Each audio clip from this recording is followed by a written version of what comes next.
Bonjour à tous. Le sujet du jour, reprendre son propre pouvoir. Si je fais cette vidéo aujourd'hui, c'est parce que je constate qu'il y a beaucoup de personnes au quotidien qui s'en rendent pas compte, mais qui vivent une certaine perte de pouvoir. Donc, qu'est-ce que j'entends par perdre son pouvoir? C'est en fait générer en soi des sentiments d'impuissance, euh, des sentiments d'envahissement, des sentiments de fatalité quelquefois, ou tout simplement euh, avoir le mental analytique, la petite roue du hamster dans sa tête qui est peut-être buggée sur un sujet ou sur une personne en particulier. Et tout ça, au long terme, ça génère des incohérences. C'est-à-dire que quelquefois, il y a des personnes qui peuvent s'en rendre malades à cause de cette perte de pouvoir ou tout simplement qui vont expérimenter un mal-être constant et qui vont être très sensibles à ce qui se passe à l'extérieur ou ce que les personnes leur disent. Euh, Cette vidéo est très en lien avec deux autres thèmes qui sont les thèmes du lâcher-prise et le thème de se libérer des liens d'attachement. Je n'ai pas encore de vidéo sur le sujet, mais je compte en faire et donc du coup, selon à quel moment vous regardez cette vidéo, je vous encourage aussi, si ça vous parle, à aller voir ces autres vidéos pour peut-être avoir un complément d'information sur votre situation particulière. C'est un large thème, récupérer son propre pouvoir. Mais aujourd'hui, j'aimerais me concentrer sur trois types d'exemples que je constate au quotidien et que vous avez peut-être sûrement expérimenté au moins une fois dans votre vie. Donc, pour commencer, la première chose dont je voudrais vous parler, c'est les personnes hypersensibles. Les personnes hypersensibles, souvent quand je parle avec elles, elles me parlent du fait que c'est assez pesant de venir ressentir les émotions des autres, venir être sensible à justement l'environnement, etc. Et du coup, il y a beaucoup d'une perte d'énergie, ça leur prend vraiment beaucoup d'efforts et elles vont quelquefois adapter leur vie en fonction de cette hypersensibilité pour se protéger. Euh, donc, en fait, sans s'en rendre compte, c'est un peu une perte de son propre pouvoir. Parce que même si on est hypersensible, on laisse les autres venir envahir son espace. Et il existe des techniques simples pour les hypersensibles ou pour toute autre personne qui a l'impression qu'à un certain moment, l'énergie de l'autre ou l'énergie du lieu est en train un peu de les agresser, de venir récupérer son pouvoir et ainsi par extension venir se protéger.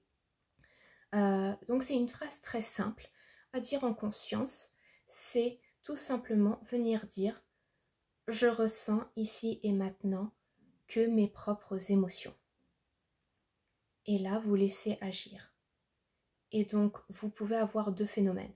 Effectivement, tout de suite, vous allez peut-être sentir des émotions qui partent, vous allez retrouver un espèce de calme, etc.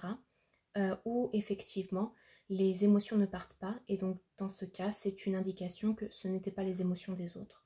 C'est vos propres émotions. Et il y a effectivement quelque chose dans l'environnement qui est en train de perturber vos émotions. Mais dans ce cas, c'est peut-être un autre travail à faire. Mais c'est vraiment efficace.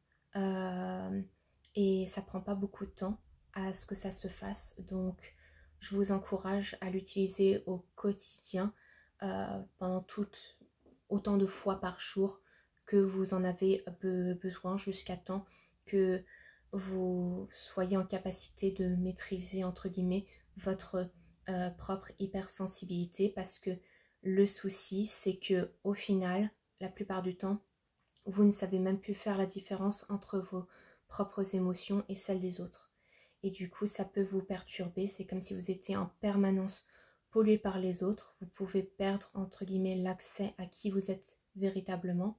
Et ça entraîne une multitude d'autres problèmes et par extension une perte de son propre pouvoir. Voilà en tout cas pourquoi c'est selon moi important pour les hypersensibles de faire attention à ça.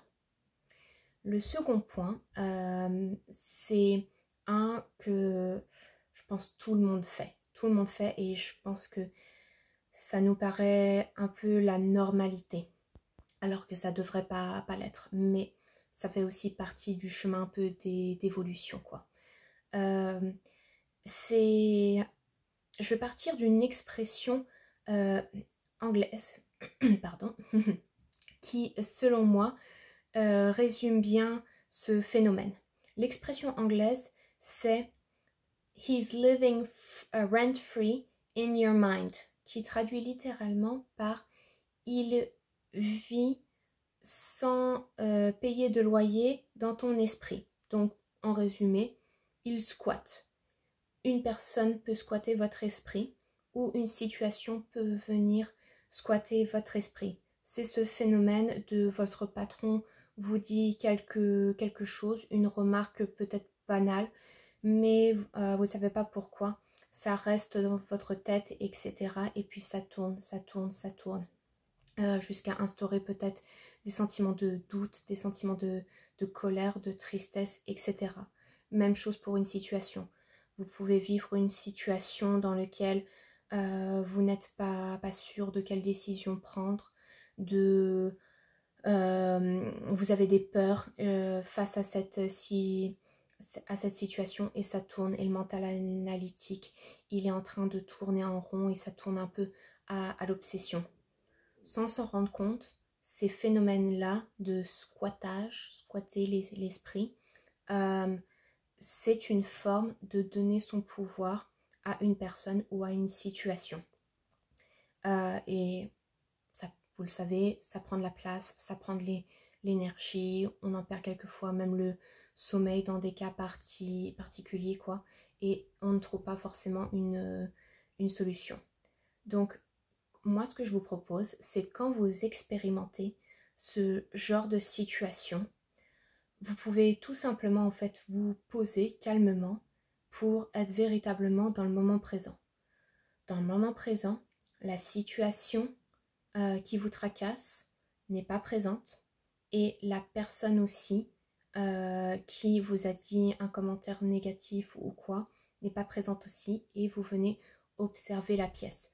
Vous venez observer votre environnement pour vous rendre compte que ici, vous êtes un peu dans votre bulle, dans votre espace et vous êtes pleinement présent à vous-même. Vous pouvez même aller encore plus loin et venir couper des liens d'attachement avec ce genre de situation, mais de manière différente qu'on l'a vu précédemment. Ça peut aussi fonctionner dans ce que j'ai cité avant, mais là, c'est véritablement cette idée de je viens reprendre mon pouvoir. Et donc pour cela, dans cet état, dans le moment présent, de calme, etc., vous pouvez dire à haute voix ou en conscience, je reprends mon pouvoir ici et maintenant. Et vous venez voir qu'est-ce que ça fait. Et encore une fois, vous le refaites autant de fois que vous en avez besoin. Si ça perdure, c'est peut-être qu'il faut aller faire un soin énergétique pour vraiment enlever la charge émotionnelle, mentale, énergétique que cette situation vous apporte.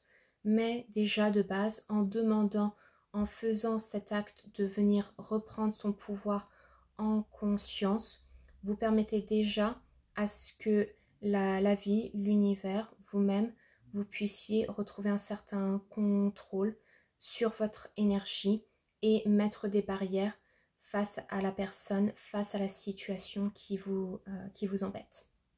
Donc voilà, ça c'est le second point.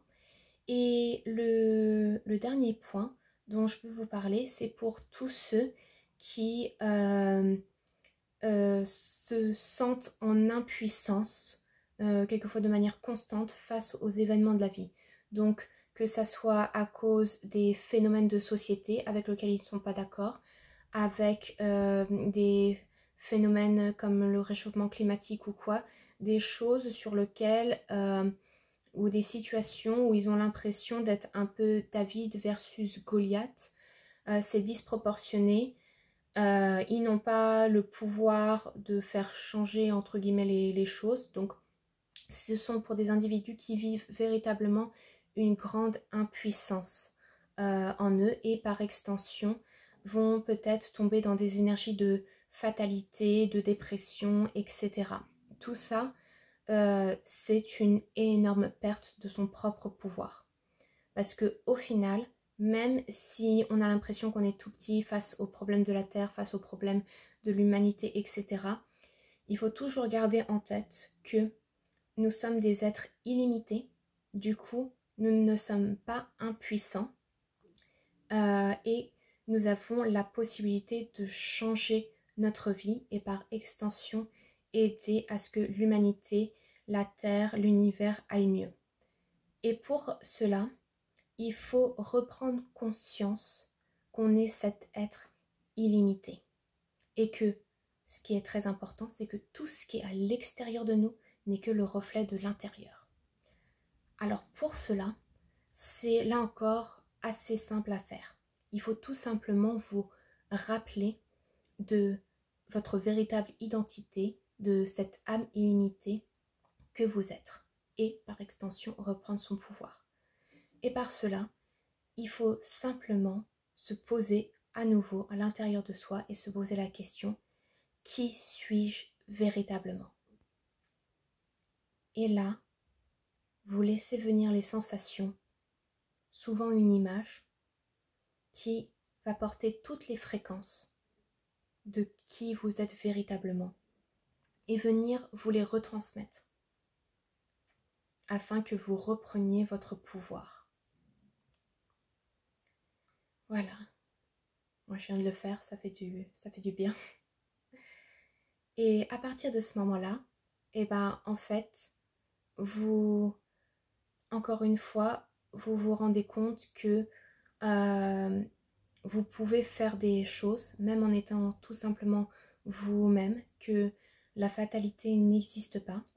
Et du coup, par rapport à effectivement des choses assez grosses telles que ce sentiment d'impuissance face aux actualités, etc., vous pouvez reprendre votre pouvoir et vous rendre compte de l'effet papillon, de cette idée que un battement de papillon, d'aile de papillon, pardon, peut avoir des conséquences à l'autre bout de la Terre.